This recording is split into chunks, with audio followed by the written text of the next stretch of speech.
मेश्राम जी हमारे बीच में बैठे हैं। मैं इनको आमंत्रित करता हूं डायस पे आए और इस सेशन का कंक्लूजन करें।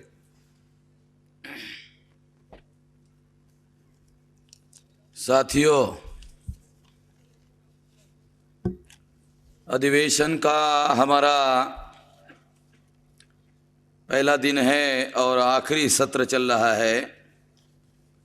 और इस आखिरी सत्र के लिए जो विषय रखा गया है, एससी के अंतर्गत, एसटी के अंतर्गत एवं ओबीसी के अंतर्गत झगड़ा लगाना, यह आरक्षण देने का नहीं बल्कि अपनी राजनीति के लिए इस्तेमाल करने का शासक जातियों का षड्यंत्र है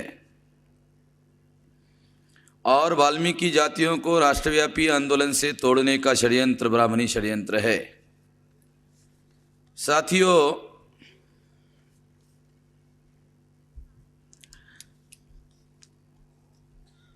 सारे देश भर में अगर हम लोग इस विषय के संदर्भ में जानने का, समझने का प्रयास करें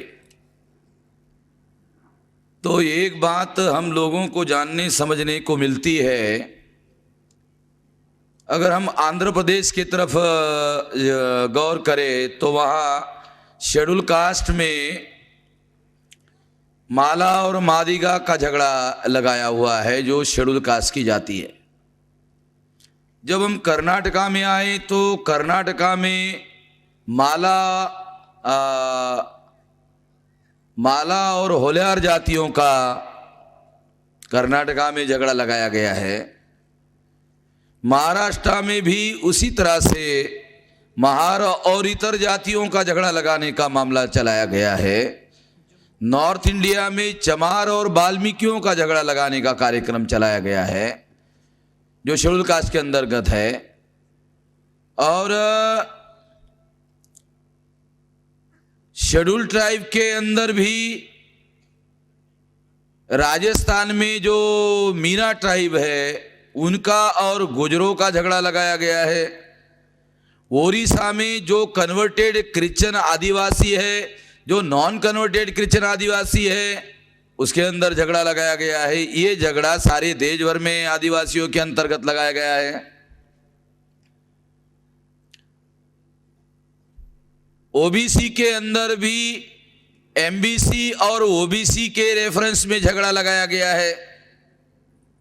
और ये सारा का सारा जो झगड़ा लगाया गया है, ये झगड़ा लगाने के लिए आरक्षण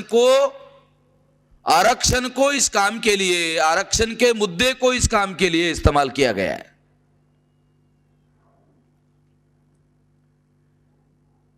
आरक्षण के मुद्दे को इस काम के लिए इस्तेमाल किया गया है।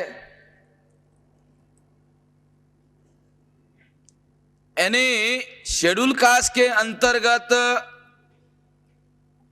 शेड्यूल ट्राइब के अंतर्गत, अदर बैकवर्ड कास्ट के अंतर्गत जो झगड़ा है वो आरक्षण का मुद्दा लेकर के ये झगड़ा लगाया गया है।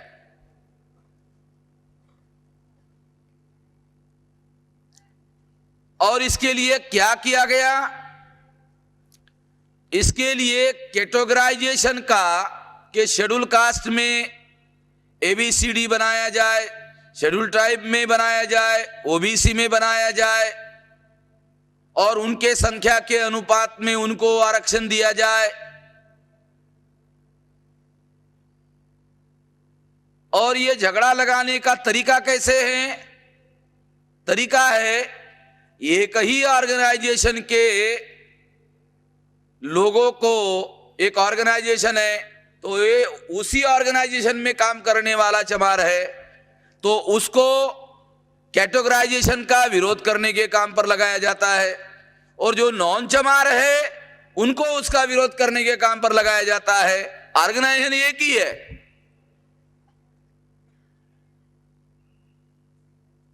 क्योंकि जब तक झगड़ा लगता नहीं है, हमारे दुश्मनों का मकसद पूरा होता नहीं है। और ये कौन से समय में, ये भी ध्यान रखो, कौन से समय में ये लगाया जा रहा है कि 16 नवंबर 92 को मंडल कमीशन लागू हुआ, सुप्रीम कोर्ट ने निर्णय दिया। उसके 2 साल पहले लिबरलाइजेशन, प्राइवेटाइजेशन, ग्लोबलाइजेशन का कार्यक्रम शुरू हुआ, जिससे schedule caste, schedule tribe, other backward class का आरक्षण समाप्त कर दिया गया। 17 साल हो गए लिबरलाइजेशन, प्राइवेटाइजेशन, ग्लोबलाइजेशन का कार्यक्रम चल रहा है और रिक्रूटमेंट पर बैन लगाया हुआ है। जब रिक्रूटमेंट पर बैन लगा रहेगा तो रिजर्वेशन अपने आप ही 0 हो जाएगा। रिक्रूटमेंट ही नहीं होगा तो रिजर्वेशन कहां से होगा? हो नहीं सकता। तो ये झगड़ा लगाने के लिए ये प्रयास किया गया, झगड़ा लगाने के लिए ये लोगों को बताया गया आरक्षण का मामला, इस मामले को उठाया गया। यानी लिबरलाइजेशन, प्राइवेटाइजेशन, ग्लोबलाइजेशन से आरक्षण समाप्त किया गया, उसको 0 बनाया। 0 बनाने के बाद अनुसूचित जाति, जनजाति, अदर बैकवर्ड क्लासेस के लोग आरक्षण समाप्त हो रहा है ऐसा समझकर उसका विरोध कर सकते हैं, इसके विरोध में विद्रोह हो सकता है। तो उन्होंने आपस में ही झगड़ा लगा दिया। ये मिलजुल कर इसका विरोध करने के बजाय इनको आपस में ही उलझा दिया, और आपस में उलझाने के लिए मामला क्या खड़ा किया कि एलपीजी से आरक्षण 0 बना दिया। तो कैटेगराइजेशन वाले लोग डिमांड कर रहे हैं कि हमको 0 में अपना हिस्सा मिलना चाहिए। क्या मिलना चाहिए? 0 में हमको हमारा शेयर मिलना चाहिए। अगर 0 में हमको हमारा शेयर नहीं मिलता है तो खून की बाजी लगा देंगे। 0 में हमको मिलना चाहिए। हो गया। अब दूसरे जो विरोध वाले वो क्या बोलते हैं? 0 में हम तुमको कुछ भी नहीं देंगे। ये बोल रहे हमको 0 में तला हमारा शेयर होना चाहिए। वो क्या बोल रहे? 0 में हम तुमको कुछ भी नहीं देंगे, अगर तुमने जबरदस्ती की तो हम भी जान की बाजी लगा देंगे। ये लड़ाई। क्योंकि लिबरलाइजेशन, प्राइवेटाइजेशन ने क्या किया? रिक्रूटमेंट पर बैन लगाया। केवल रिजर्वेशन पर बैन नहीं लगाया, रिक्रूटमेंट पर ही बैन लगाया। सेंट्रल गवर्नमेंट ने 10 साल हो गए रिक्रूटमेंट पर बैन है। अभी स्टेट गवर्नमेंट के लोगों ने भी बैन लगा दिया। नया रिक्रूटमेंट बंद हो गया। जो रिक्रूटमेंट हो रहा है वो कॉन्ट्रैक्ट लेबर है। आपको 2 साल के लिए नौकरी दी जा रही है, आपको मेडिकल फैसिलिटी नहीं होगी, छुट्टी नहीं होगी, कुछ भी नहीं होगा, आपको पेंशन भी नहीं दिया जाएगा। ये सारा का सारा आजकल हो रहा है। 2004 में ऐसा कानून, बाकायदा कानून पास हो गया है। बीजेपी ने कानून बनाया, कांग्रेस ने उसका समर्थन किया, कांग्रेस बीजेपी ने मिलकर ऐसा कानून पार्लियामेंट में पास कर दिया। यानी रिक्रूटमेंट पर बैन लगाया हुआ है सेंट्रल गवर्नमेंट में, स्टेट गवर्नमेंट में। जब रिक्रूटमेंट ही नहीं होगा तो रिजर्वेशन कहां से होगा? इसका मतलब रिजर्वेशन 0 हो गया। 0 में कैटेगराइजेशन का झगड़ा लगा दिया। 0 के लिए लड़ाई हो रही है, झगड़ा हो रहा है। ये सारा खेल चल रहा है। जब दोनों झगड़ा करते हैं तो दोनों के दोनों झगड़ा लगाने वाले के पास न्याय मांगने के लिए जाते हैं। आ जाओ भाई, हम आपका न्याय करते हैं।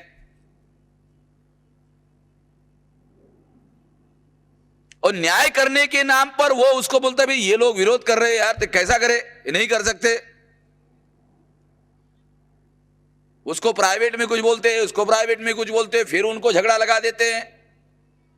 उनको सम्मेलन करने के लिए पैसा देते हैं, उनको बोलते हैं तुम भी करो यार, वो तुम्हारा विरोध कर रहे तो तुम भी करो, तुम भी ले जाओ पैसा। यानी उनको सम्मेलन करने के लिए पैसा दिया जाता है, अखबार में बयानबाजी करने के लिए पैसा दिया जाता है, जो दलाल और भड़वे हैं उनको नेता के नाम पर प्रोजेक्शन किया जाता है, वो उनको प्रोजेक्ट किया जाता है ये तुम्हारे नेता है, उनकी पब्लिसिटी की व्यवस्था की जाती है, उस पब्लिसिटी में झगड़े लगाने वाले बयान होते हैं।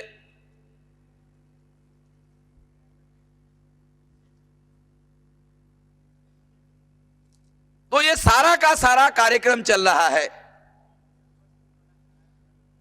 अब इस बात को हम लोगों को ठीक से समझना है कि हमारे दुश्मनों का जो मकसद है, कैटेगराइजेशन का कार्यक्रम उन्होंने खुद ही शुरू किया, मगर उसका मकसद झगड़ा लगाना है, उसका मतलब समस्या का समाधान करना नहीं है। पिछले 15-16 साल से यह झगड़ा चल रहा है, समस्या का हल वो करते नहीं है। ये मामला सुप्रीम कोर्ट तक गया हुआ है। सुप्रीम कोर्ट जो है वो भी इस खेल में शामिल हो जाता है, हाई कोर्ट भी इस खेल में शामिल हो जाता है। अगर इसका विश्लेषण ठीक से करें तो आपको पता चलेगा कि इनका मकसद कैटेगराइजेशन करके परसेंटेज निर्धारित करके उनको शेयर देना नहीं है। कैटेगराइजेशन करने के पीछे का मकसद हमको दिखाई देता है, भाई इनके साथ न्याय होना चाहिए, इनको इनके संख्या के अनुपात में परसेंटेज मिलना चाहिए। बात सुनने को बहुत अच्छी लगती है, मगर ऐसा मकसद देने वाले का नहीं है। उनका मकसद है झगड़ा लगाने का। इसका समाधान कैसे किया जाए, इसका समाधान हमने ढूंढ कर निकाला। हमारा दुश्मन कैटेगराइजेशन न्याय करने के लिए नहीं कर रहा है, तो झगड़ा लगाने के लिए कर रहा है। झगड़ा कब लगता है? दो आदमी झगड़ा करने के लिए जब तक राजी नहीं होते हैं, झगड़ा होता नहीं है। दो में एक झगड़ा करने के लिए राजी होता है और दूसरा राजी नहीं होता है, तो झगड़ा ही नहीं होता है। बहुत लोगों को यह समझ में नहीं आता। दो में एक आदमी झगड़ा करना चाहता है, जैसे ये तोड़फोड़ करने वाले जो लोग हैं, ये हमारे दुश्मनों ने मेरे से झगड़ा लगाने के काम पर उनको लगाया, मैंने झगड़ा ही नहीं किया उनसे। मैं सारे देश भर में वो डेवलपमेंट के काम में लगा रहा, मामले को आगे बढ़ाने के काम में लगा रहा, वो मेरी टांग खींचने के काम में लगे रहे, मैंने उनकी तरफ ध्यान ही नहीं दिया। मैंने 2-4 आदमी की जिम्मेवारी लगाई और कहा भाई इनको तुम देखो, मैं ये देखता हूं, तुम देखो। वो जो हमारे लोग थे उन्होंने उनको देख लिया, मेरे को देखने की जरूरत ही नहीं पड़ी। तो झगड़ा तब होता है जब दोनों लोग झगड़ा करने के लिए राजी होते हैं। दो में से कोई एक आदमी झगड़ा करने के लिए राजी ना हो, झगड़ा होता नहीं है। हमारे दुश्मन का मकसद कैटेगराइजेशन करने के पीछे झगड़ा लगाना है, समस्या का समाधान करना इसका मकसद नहीं है। झगड़ा लगाना इसका मकसद है। झगड़े को खत्म कैसे किया जाए, ये हमारी समस्या है। झगड़े को खत्म कैसे किया जाए, ये हमारी समस्या है। तो हमको अपनी पॉलिसी बनानी है। हमारी पॉलिसी क्या है कि उनका अप्रोच जो है कैटेगराइजेशन के पीछे झगड़े लगाना है, न्याय करना नहीं है। हम स्टैंड लेते हैं कि कैटेगराइजेशन करो। उनका मकसद है झगड़े लगाना, दो समूहों के बीच में झगड़े लगाना। अगर एक समूह स्टैंड लेता है कि नहीं भाई ये कैटेगराइजेशन करो, दो में से एक सामाजिक समूह स्टैंड लेता है कि नहीं कैटेगराइजेशन करो, तो झगड़ा केवल खत्म नहीं होता, बल्कि जो दुश्मन है उसका दांवपेच ही विफल हो जाता है। कैसे विफल हो जाता है, मैं आपको उदाहरण देता हूं। पंजाब में क्या हुआ, पंजाब में 2 मेजर कम्युनिटीज है, वाल्मीकि और चमार। तो कांग्रेस ने वाल्मीकियों के माध्यम से कैटेगराइजेशन का मामला खड़ा कर दिया और चमार वर्सेस वाल्मीकि का झगड़ा खड़ा कर दिया। उस समय काशीराम जी सबसे बड़े नेता हुआ करते थे। वो चंडीगढ़ गए, चंडीगढ़ में उन्होंने प्रेस कॉन्फ्रेंस बुलाई और अखबार वालों को 10-20 रुपए का चाय पिलाया और अखबार वालों को बताया, क्या बताया कि भाई वाल्मीकि लोग कैटेगराइजेशन करके इतना परसेंटेज मांग रहे हैं। कितना मांग रहे हैं? तो भाई 13% मांग रहे हैं। और शेड्यूल कास्ट की जनसंख्या कितनी है? वो 30% है। अच्छा, तो ऐसा करो 30 का 30% उनको ही दे दो, 30% उनको दे दो, पूरा का पूरा दे दो। पूरा का पूरा वो देने वाले नहीं है। काशीराम ने कह दिया दे 30% दे दो, पूरा का पूरा उनको दे दो। वाल्मीकियों को चमार के साथ कांग्रेस झगड़ा लगाने के लिए इस्तेमाल कर रही है। तो ये चमार का सबसे बड़ा नेता ये बोल रहा है मैं चमार की तरफ से घोषित करता हूं, चमारों का भी दे दो। अब इंडिया में कोई चमार ऐसा नहीं उठ कर खड़ा हो सकता है जो काशीराम से मुकाबला करे और कहे कि ये चमारों का नेता नहीं है। ऐसा बोलने वाला एक भी चमार नहीं है जब तक काशीराम जिंदा है। इसलिए काशीराम ने प्रेस कॉन्फ्रेंस में जाकर घोषित किया कि वाल्मीकि की जितनी संख्या है वो हमारे भाई है, वो तो उनको दे ही दो, चमारों का भी दे दो। वो काशीराम जानता है कि ये देना लेना नहीं है, इसके पीछे कुछ देना लेना नहीं है। मैंने कह दिया तो मेरा भी देने वाले नहीं है, क्योंकि देना लेना है ही नहीं है। मामला देना लेना है ही नहीं है। मगर चमार का सबसे बड़ा नेता अगर ये कह दे कि चमार के हिस्से का भी दे दो, तो वो लोग जो चमार के साथ झगड़ा लगाने के लिए कांग्रेस उनको उकसा रही है, दूसरे दिन वो आंदोलन ही खत्म हो गया, दूसरे ही दिन खत्म हो गया, क्योंकि उसका झगड़ा लगाने का जो आधार था वो आधार ही खत्म हो गया, मामला खत्म हो गया। तो हमने पॉलिसी क्या बनाई कि कैटेगराइजेशन करने के पीछे सामाजिक न्याय करना नहीं है, झगड़ा लगाना है। तो हम स्टैंड लेते हैं कि सामाजिक न्याय करने के लिए कैटेगराइजेशन किया जाए। बामसेब सारे देश भर में जो वंचित लोग हैं, जिनको संख्या के अनुपात में अधिकार चाहिए या जिनके साथ सामाजिक न्याय नहीं हुआ है, हम चाहते हैं कैटेगराइजेशन किया जाए और उनको उनके संख्या के अनुपात में अधिकार दिया जाए। हम इनका समर्थन करते हैं। अगर हम इनका समर्थन करते हैं तो झगड़ा लगाने के लिए कोई आदमी अवेलेबल होने वाला नहीं है। अच्छा, अभी हमारा जो दुश्मन है कैटेगराइजेशन के आधार पर आरक्षण समाप्त करना चाहता था। तीन बातें आप देखो, तीन बातें हैं। एक, एलपीजी से आरक्षण 0 हो गया। 0 में वो कैटेगराइजेशन करके शेयर देना चाहते थे। इसका मतलब देने लेने का मामला ही नहीं है, मामला देने लेने का है ही नहीं है।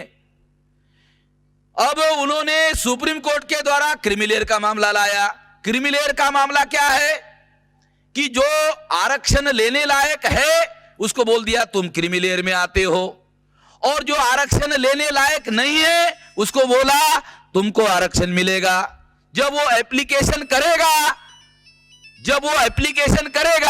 तो एप्लीकेशन की छानबीन करने के बाद बोलेगा तेरे पास मेरिट नहीं है। इसको क्रीमीलेयर के नाम पर माइनस कर दिया, उसको मेरिट के नाम पर माइनस कर दिया, दोनों को माइनस करके 0 बना दिया। यानी रिजर्वेशन 0 बनाने के लिए क्रीमीलेयर का मामला उन्होंने खड़ा कर दिया। हेलो,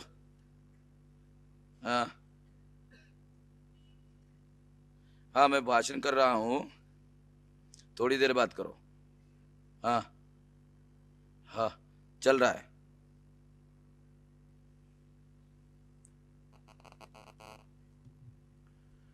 तो ये जो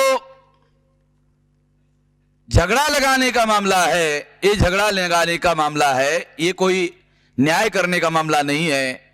अगर हम लोग सामाजिक न्याय करना चाहते, वास्तव में जिनको न्याय नहीं मिला, तो कैटेगराइजेशन उसका इलाज है। दुश्मनों ने आरक्षण को पहले तो कैटेगराइजेशन के दिशा में लेके गए, अभी वो क्रीमीलेयर के दिशा में लेके गए।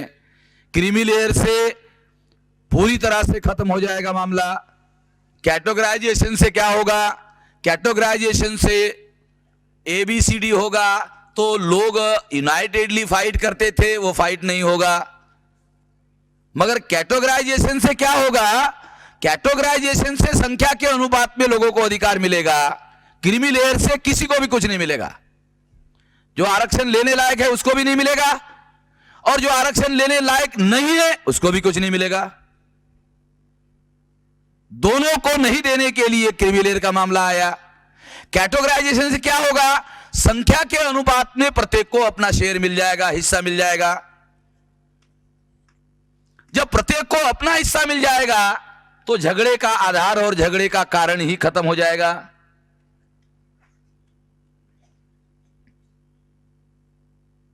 तो वामसेव की जो पॉलिसी है वो झगड़े का जो मूल है, झगड़े का जो आधार है, वो सारा का सारा आधार और मूल खत्म करने का पॉलिसी हमने बनाई है। इसलिए हम लोग कैटेगराइजेशन का समर्थन करते हैं।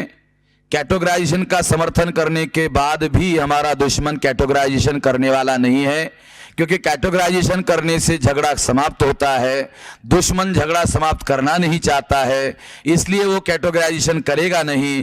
कैटेगराइजेशन नहीं करेगा तो आपस में वो झगड़ा लगाने के लिए इसका इस्तेमाल कर रहे हैं, ऐसा बताना आसान होगा। ये समझना जरूरी है कि ये जो हमारी दुश्मन, हमारे समाज के दुश्मन लोग हैं, संगठन उनका है, वही लोग कैटेगराइजेशन की बातें करते रहते हैं, लागू भी नहीं करते हैं मगर बातें भी वही करते रहते हैं। तो इससे उन लोगों को एक्सपोज करने का हमको मौका मिलेगा। भाई देखो, हमने तो बोल दिया कि ये लागू करो, मगर वो लागू नहीं कर रहे हैं। लागू नहीं कर रहे इसका मतलब झगड़ा बनाए रखना चाहते हैं। झगड़ा बनाए रखना चाहते हैं इसका मतलब वो सामाजिक न्याय करना उनका मकसद नहीं है। ऐसा लोगों को बताकर ये दुश्मनों को एक्सपोज किया जा सकता है। और इस तरह से अनुसूचित जाति, जनजाति, पिछड़े वर्ग के लोगों के बीच में जो दरार डालकर इस्तेमाल करने के लिए, राजनीति के लिए इसका इस्तेमाल किया जा रहा है, वो इस्तेमाल करना संभव नहीं होगा। तो यूनाइटेडली सभी लोगों का एक राष्ट्रव्यापी आंदोलन निर्माण करना संभव होगा। इसलिए इस मुद्दे को इस तरीके से लोगों के सामने पेश किया जाना चाहिए। वैसे आने वाले समय में इसके बारे में हम लगभग 8-10 भाषाओं में लिटरेचर तैयार कर रहे हैं, क्योंकि इन मुद्दों का वो बहुत बड़े पैमाने पर झगड़ा लगाने के लिए इस्तेमाल कर रहे हैं। इसलिए इसको ज़्यादा बड़े पैमाने पर सीडी के द्वारा, किताबों के द्वारा, पर्चे के द्वारा इसको एक्सपोज करना ज़रूरी है। और अगर हम एक्सपोज करते हैं तो दुश्मन अपना काम करने के लिए सफल नहीं हो सकता है। इस तरीके का हम लोगों को उपयोग करना चाहिए। अगर हम ऐसा उपयोग करते हैं तो हम लोगों को यूनाइट करने के मकसद में सफल हो सकते हैं। हमको लोगों को यूनाइट करने के मकसद के लिए रणनीति बनानी चाहिए। ये रणनीति हम लोगों ने इस तरीके से बनाई है और इस तरीके से बनाकर हम लोग काम पर लग रहे हैं। अभी इस बात को मैं यहीं पर समाप्त कर देता हूँ। आपने मेरी बात ध्यान से सुनी, इसके लिए आभार, धन्यवाद।